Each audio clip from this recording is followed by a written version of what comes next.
We're the Wild Center, this is Lunchtime Live. We're talking about nature and exciting wildlife. Encounters with otters and owls too, from Tupper Lake right to you. Learn about the plants and trees, there's so much to explore and see. Lunchtime Live, it's time to start the show. From the Wild Center, here we go. Good afternoon, everybody. Michael here for another edition of Nature Lab. We're continuing our exploration of birds this week and diving into 3 different categories of birds, looking at predators and prey and scavengers and how all 3 different categories play really important roles here in the Adirondacks and in ecosystems beyond them. So without further ado, I'll send you over to our museum fellows, Morgan, Corey, and Derek, to get to meet some of our Adirondack animal ambassadors to learn a little bit more about those different categories. So have fun, and I'll see you back here soon, everybody. Hello, everyone, and welcome to today's episode of Nature Lab. I'm Morgan, a museum fellow here at the Wild Center. Well, this month in Nature Lab, we have been talking all about birds, from what defines a bird to the many different adaptations that they can have.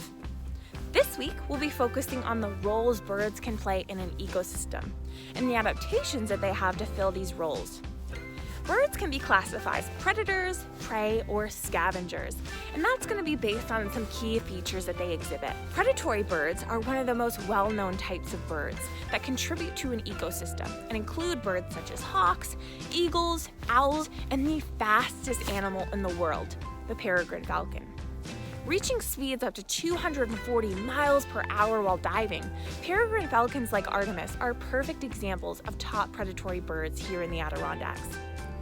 As a predatory bird, Artemis has many physical adaptations that are different from prey and scavenger birds. Now, one of these most notable characteristics is found within their beaks. As predatory birds, peregrine falcons are carnivores and almost exclusively eat birds, which make up between 77 and 99% of prey items. To supplement this, they're also going to prey on small mammals such as bats, rats, and squirrels. Just like how we need a knife to eat meat like steak, peregrine falcons also need a strong, sharp beak to eat meat with ease. Notice how their beaks, along with other birds of prey, are curved and have very sharp edges. Falcons, along with a few other bird families, also have what's known as a tomial tooth, which is a notch found within both mandibles. They place this tomial tooth into the vertebrae of their prey, quickly killing their victims. Now, due to the nature of their diet, predatory birds will also have very strong talons. With prey like birds and mammals, it is very important for them to have talons that are going to be strong enough to grab their prey midair and then hold on to it while flying to a safe spot for feeding. Now, typically birds that eat more mammals have adapted short, thick toes to better hold on to their food. And birds like peregrine falcons, who primarily eat birds, are going to have long and slender toes. In addition to their adapted beaks and talons, eye placement is another physical adaptation that can easily differentiate a predator bird from a prey bird. Notice how Artemis has forward-facing eyes. This is going to create some overlap between what she's seeing in her left eye and what she's seeing in her right eye, and will allow her better depth perception when she's hunting. Birds of prey will also have incredible eyesight to be able to spot their prey from large distances. In fact, a bald eagle can see almost 8 times as far as humans, allowing them to spot prey 2 miles away. Now let's send it over to Corey to talk about a member of one of the most important families of prey items for the peregrine falcon. Prey birds, not to be confused with birds of prey, include any species of birds that is likely to be hunted by raptors like Artemis. There is no definite list for what makes a prey bird, but they are typically herbivores and are almost always smaller than the raptor hunting them. Here at the Wild Center, we're going to look at one of our rehabilitated birds, Livia the rock pigeon. Rock pigeons are one of the larger birds that are typically preyed on by raptors, but they still share many of the features that are characteristic of prey birds. Many of Livia's adaptations work to protect her from potential predators, while also helping her be successful in her environment, in a very different way from predatory birds. For example, pigeon beaks are very different from the sharp, curved beaks possessed by many birds of prey, which is because pigeons typically eat seeds and plants instead of meat. Being able to eat and digest seeds and plants can be extremely beneficial for a species. That food is much more readily available in an environment and can allow populations to grow much faster than if they relied on a meat-only diet. Another facial adaptation that pigeons have is their eyes.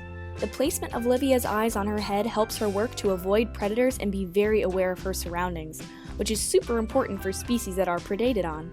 Pigeon eyes are on either side of their head, which allows them to have a very wide field of vision so that they have a better chance of spotting predators. Lastly, a pigeon's wing shape is very advantageous to their lifestyle.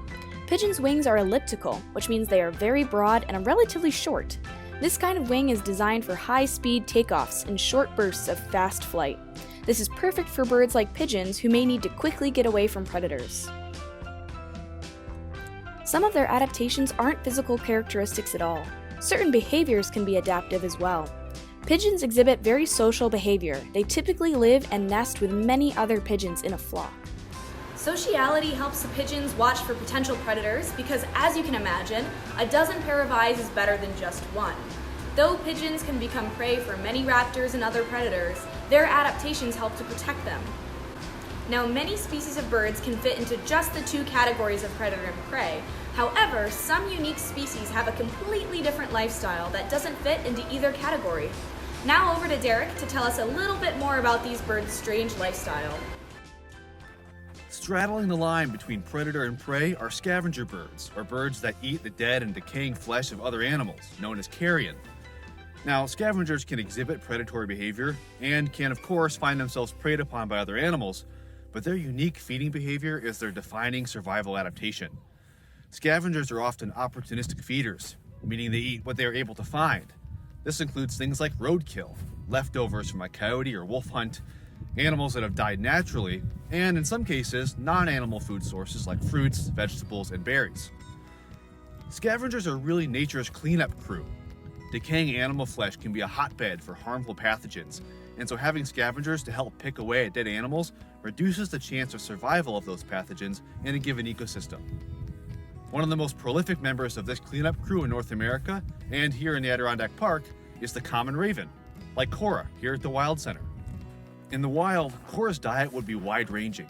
She'd scavenge for dead animals, but she'd occasionally eat scraps of discarded human food, fruits, vegetables, and berries as well. Some ravens have been observed stealing eggs out of other birds' nests, as well as eating newly hatched birds when a nest is left unattended, but this predatory behavior is secondary to their preference for scavenged meat. One of Cora's most defining features as a scavenger is her large and imposing beak. This beak is very strong, helping Cora chip away at frozen meat that she and her wild counterparts would encounter in the cold winter months. Another scavenger found here in the Adirondacks, the turkey vulture, has a special physical adaptation that helps it to survive as a scavenger: its bald head. Because scavengers typically eat carrion, the turkey vulture has evolved a bald head so that while poking around animal carcasses, loose pieces of flesh don't stick to their feathers, creating ideal places for bacteria to breed. With a bald head, turkey vultures can keep themselves clean. So whether it's predator, prey, or scavenger, birds like the ones featured here play an essential role in their ecosystems, and we hope you enjoy learning a little bit about how. Michael, back to you.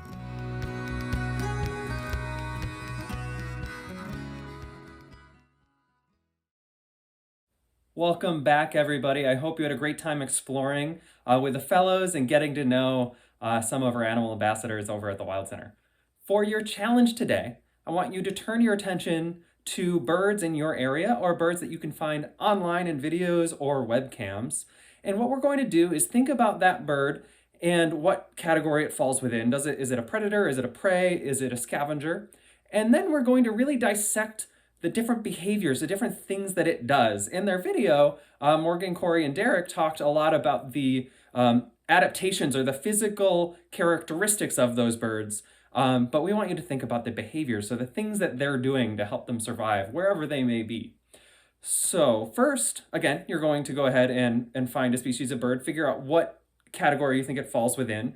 Then we want to get a list of those behaviors. And then third, we're going to create our very own behavioral study where you watch that bird for a little bit of time and mark down the behaviors that it's doing over that period of time. I hope you have fun with our challenge today, and I will see you again next week.